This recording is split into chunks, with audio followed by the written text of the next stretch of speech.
চীনের শিক্ষার্থীদের ভিসা বাতিলের মতো কঠোর সিদ্ধান্ত নিতে যাচ্ছে ট্রাম্প প্রশাসন। তবে এতে একটুও বিচলিত নয় বেইজিং, বরং তারা এই সিদ্ধান্তকে যেন আশীর্বাদ হিসেবেই দেখছে। চীন বলছে, বিশ্বে ছড়িয়ে থাকা মেধাবী শিক্ষার্থীদের নিজ দেশে ফিরিয়ে এনে প্রযুক্তি ও কৃত্রিম বুদ্ধিমত্তা খাতে নিয়োজিত করতে চায় তারা। মার্কিন নিষেধাজ্ঞা তাদের ফেরার পথটা হয়তো আরও সহজ করে দিতে পারে। সম্প্রতি মার্কিন পররাষ্ট্রমন্ত্রী মার্কো রুবিও জানান, প্রযুক্তি, বিজ্ঞান বা নিরাপত্তা সংক্রান্ত বিষয়ে পড়াশোনা করা চীনা শিক্ষার্থীদের ভিসা বাতিল করতে যাচ্ছে তার প্রশাসন। রুবিও বলেন, আমরা আগ্রাসীভাবে চীনা শিক্ষার্থীদের বিরুদ্ধে পদক্ষেপ নেব, বিশেষ করে যারা চীনা কমিউনিস্ট পার্টির সঙ্গে যুক্ত। তিনি আরও জানান, চীন ও হংকংয়ের সব ভিসা আবেদনকারীদের উপর কঠোর নজরদারি থাকবে। 65% পর্যন্ত বিদ্যুৎ সাশ্রয়ী হাইসেন্স এসি, যার ফাস্ট কুলিং মোড দ্রুত ঘর ঠান্ডা করে।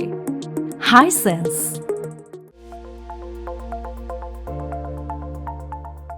যুক্তরাষ্ট্রের এক সংবাদ মাধ্যমে বলা হয়েছে, নিজেদের গবেষণা ও প্রযুক্তি খাতের জন্য প্রতিভাবানদের একটি শক্তিশালী পাইপলাইন গড়ে তুলতে চায় চীন। আর এই উদ্দেশ্য পূরণে বিদেশে পড়তে যাওয়া শিক্ষার্থীদের দেশে ফিরিয়ে আনার বিষয়ে ইতিবাচক Beijing.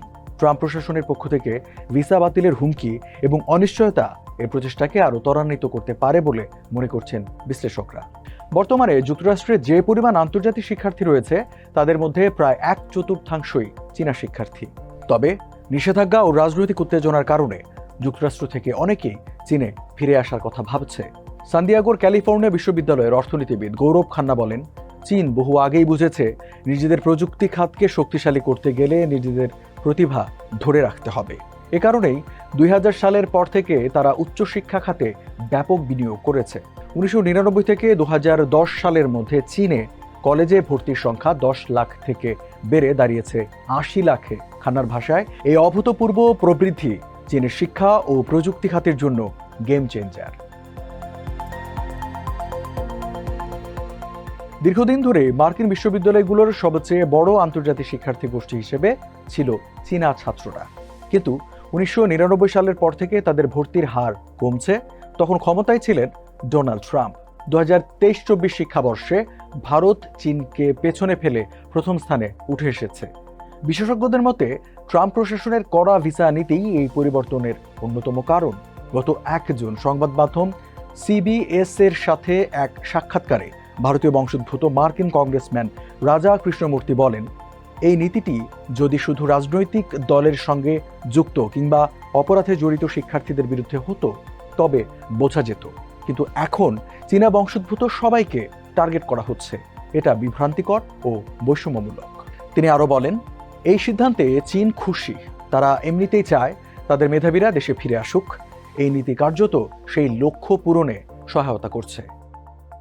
China brief news লেটারে foreign পলিসির সিনিয়র সাংবাদিক জেমস পামার লেখেন, চীনা শিক্ষার্থীদের বিরুদ্ধে গুপ্তচর বৃত্তির অভিযোগের সংখ্যা খুবই কম এবং বেশিরভাগ মামলাই দুর্বল। কিছু ঘটনাকে সামনে রেখে কোটি কোটি শিক্ষার্থীর ওপর নিষেধাজ্ঞা চাপানো যুক্তিযুক্ত নয়। চীনের রাষ্ট্রীয় সংবাদ মাধ্যম গ্লোবাল টাইমস বলছে, বর্তমানে চীনা শিক্ষার্থীরা মার্কিন রাজনীতির বলির পাঠা। জাতীয় নিরাপত্তার অজুহাতে তাদের টার্গেট করা হচ্ছে। ট্রাম্প প্রশাসন অভিযোগ করছে, চীনা সরকার আমেরিকার বিশ্ববিদ্যালয়গুলোকে প্রযুক্তি চুরি এবং ধর্ম প্রচারের ক্ষেত্র হিসেবে ব্যবহার করছে। এই অভিযোগ শুধু ট্রাম্প আমলেই নয়, বাইডেন প্রশাসনেও ছিল। বিশেষ করে বিজ্ঞান, প্রযুক্তি, প্রকৌশল ও গণিত বিষয়ে চীনা শিক্ষার্থী ভর্তি নিতে আগ্রহ দেখানো হতো না। এ বিষয়ে ট্যামি ব্রুস স্পষ্ট করে বলেন, আমরা কখনোই আমাদের গবেষণা, প্রযুক্তি বা সামরিক তথ্য চীনা কমিউনিস্ট পার্টির শোষণের জন্য উন্মুক্ত রাখব না। ট্রাম্প প্রশাসনের চীনা শিক্ষার্থীদের ভিসা বাতিলের সিদ্ধান্ত এবং এ নিয়ে তৈরি হওয়া অনিশ্চয়তা নিয়ে উদ্বেগ প্রকাশ করেছেন বিশ্লেষকরা। বিশেষজ্ঞরা বলছেন, এই সিদ্ধান্ত যুক্তরাষ্ট্রের গবেষণা খাত এবং উদ্ভাবন সক্ষমতার উপর দীর্ঘমেয়াদী নেতিবাচক প্রভাব ফেলতে পারে। ব্রুকিংস ইনস্টিটিউশনের চায়না সেন্টারের পরিচালক রায়ান হাস বলেন, বিশ্ব জনসংখ্যার মাত্র 4% নিয়ে আমেরিকা গ্লোবাল জিডিপির প্রায় 25% উৎপাদন করে। এটা সম্ভব হয়েছে সারা বিশ্ব থেকে প্রতিভা টেনে এনে। এখন সেই প্রতিভার দরজা বন্ধ করলে আমেরিকা নিজেই ক্ষতিগ্রস্ত হবে। তিনি সতর্ক করেছেন যে এই শিক্ষাগত বিভাজনের কূটনৈতিক প্রভাব কম নয়। ট্রাম্প প্রশাসনের ভিসা প্রত্যাহার সংক্রান্ত সিদ্ধান্ত দুই দেশের মধ্যে চলমান বাণিজ্য আলোচনার পরিবেশকে আরও জটিল করে তুলবে।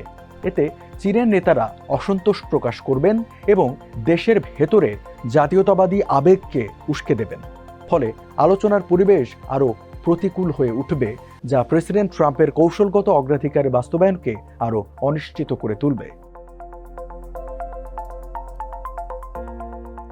চীন ও যুক্তরাষ্ট্রের মধ্যকার গবেষণা ও শিক্ষাগত সহযোগিতা বহুদিন ধরেই বৈশ্বিক উদ্ভাবনের চালিকা শক্তি হিসেবে কাজ করছে।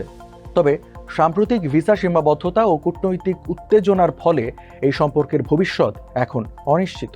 অর্থনীতিবিদ গৌরব খান্নার মতে, চীন ও যুক্তরাষ্ট্র আন্তঃসীমান্ত পেটেন্টিং এবং প্রযুক্তিগত উদ্ভাবনের সহযোগিতায় বিশ্বের সেরা জুটি। এই সহযোগিতার অবসান বা দুর্বলতা উভয় দেশের গবেষণা অগ্রগতিকে ক্ষতিগ্রস্ত করবে।